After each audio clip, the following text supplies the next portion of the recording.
cybersecurity, compliance, internal controls, revenue assurance, the board, the leadership, they all now agree on this ontology and agree on this taxonomy. Then comes the industry meta models. For example, you may all be aware about ETOM. Like I've been using ETOM since 2005-6. It's evolved. Now, ETOM is a business model for telecom. Okay? But then it stops at process definitions. It stops at certain point. What we do here is we have created a meta model for telecom, where the business architecture, the business context, application context, data context, information context, technology context, security context is all defined end to end. And then that meta model is the starting point for defining the ontology, which then you can adopt into your system where you're going to define the enterprise context. Now, I'm repeating myself again. It's not about now creating a new system. This is all about connecting the dots.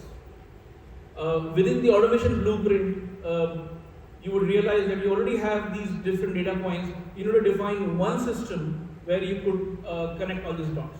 And let me give you a case study over here, which is there's an operator here in the Middle East who decided to implement it only for asset management here, for network asset management here. Okay?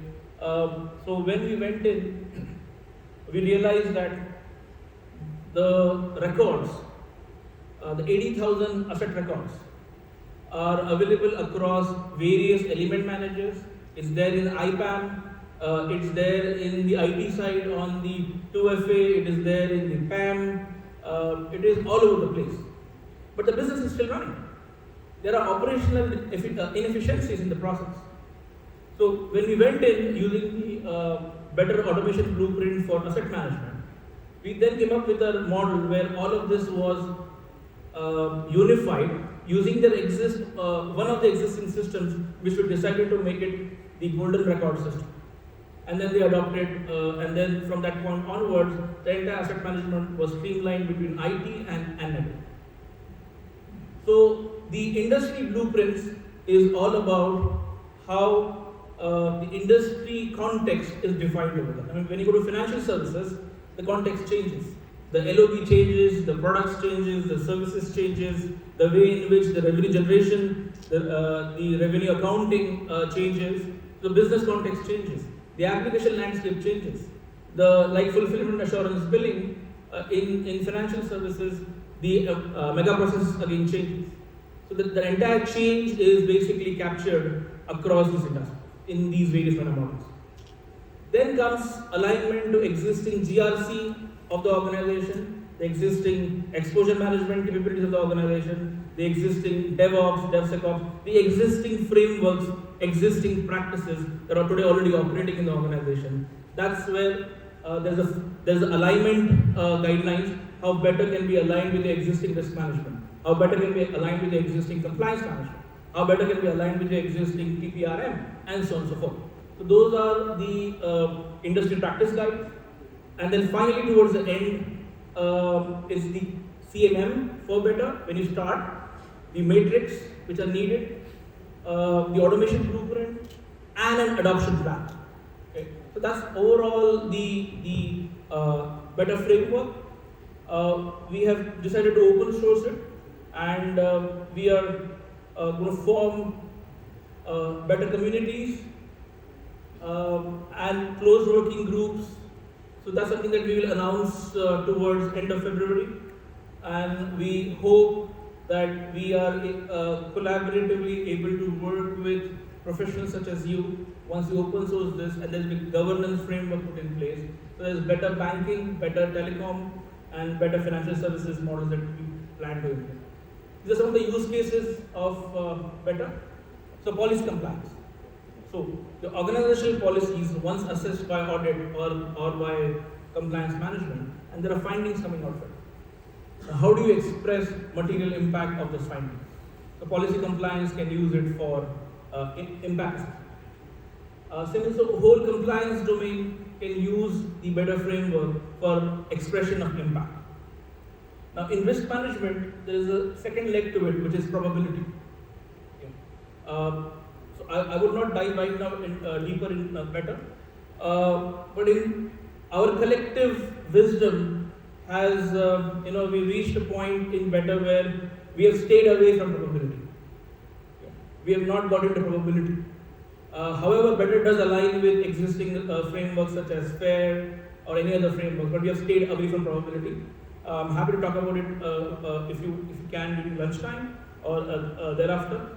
Certain guiding principles have been put in place which are very pragmatic and based on common consensus from the industry professionals. So similarly, in CCM, continuous control monitoring, again alignment to better. So for example, if you take again FS31, FS31 controls now can be orchestrated, and then the exposure angle aspect can be very well expressed from better. So now your GSME compliance can materially express the impact on the organization with regards to the better framework. These are some indicative use cases around CCM, around threat detection and compliance, and there are many other use cases, but these are most commonly found. So on that note, that's a summary of better and a small case study to present to you.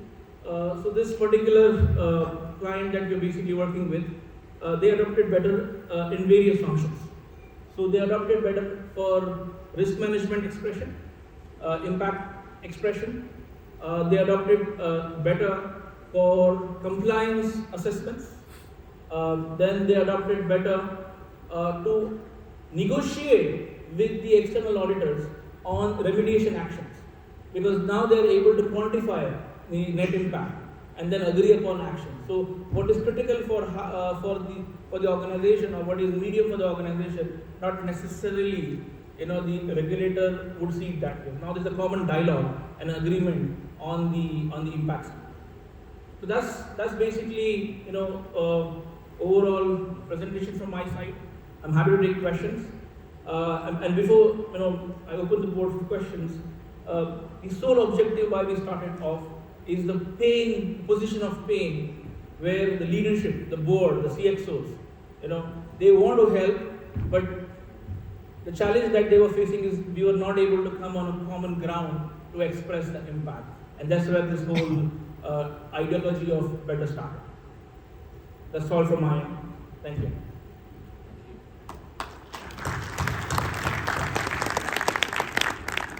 So it's very thought-provoking. Any questions from the floor at all? Momentarily lost due to the teams, but obviously I'm thinking about our work with our baseline security controls and our requirements. Do you think, when I look at these compliance schemes and so on, there's a lot of questionnaires, there's a lot of Excel sheets, there's a lot of weight on the CISO who has to do all of these sort of, and then match up all of the different requirements from ISO and so on. Do you think there's a scalable way of fixing this challenge that we all have? Yes.